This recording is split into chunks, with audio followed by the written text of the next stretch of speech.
to me. But it's brilliant, though, that idea of, because as somebody, I think, who possibly suffered from maths anxiety when I was younger, you're so right. There was no sort of sense of getting that point because I worked out myself. It's because, you're told that works and that's why you do it. But, I like that idea. I think I would have liked you to be my maths teacher. It's very interesting for me because I don't know about you guys at school, but when I was at school I did GCSE maths, we did maths coursework. We had to do a project as part of our assessment, and I tell the kids nowadays that I did maths coursework, and they look at me in disbelief. How can you do coursework in maths? And I was never interested in maths before that point.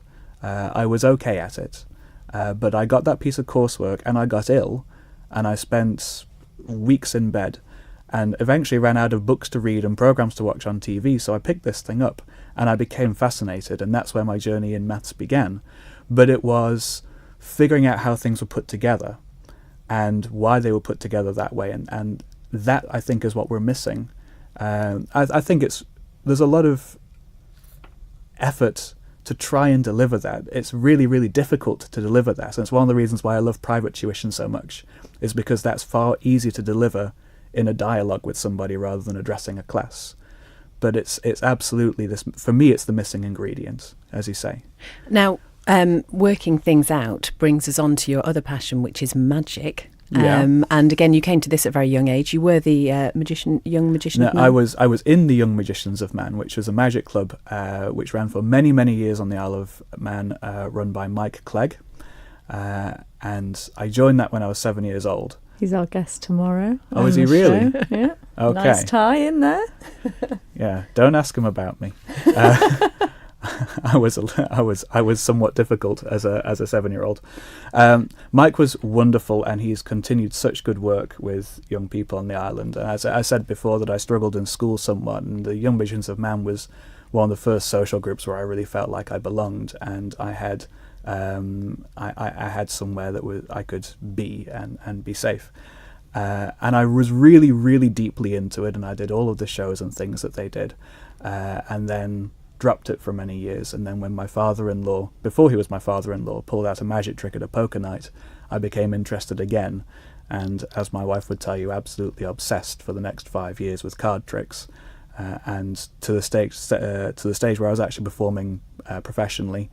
And then I've moved on from there and become more involved in the maths and dance world, but I still pick the cards up from time to time.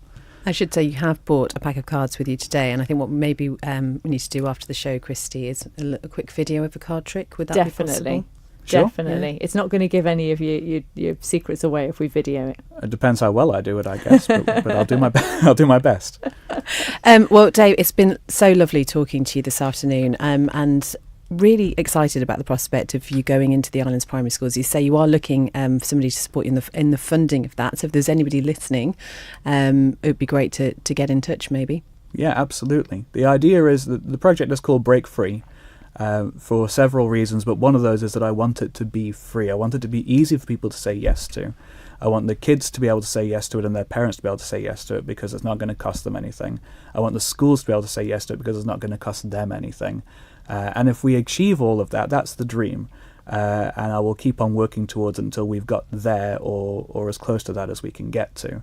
Because if it's easy to say yes to, then that gives it its start, and that gets people to experience and delve into what it has to offer.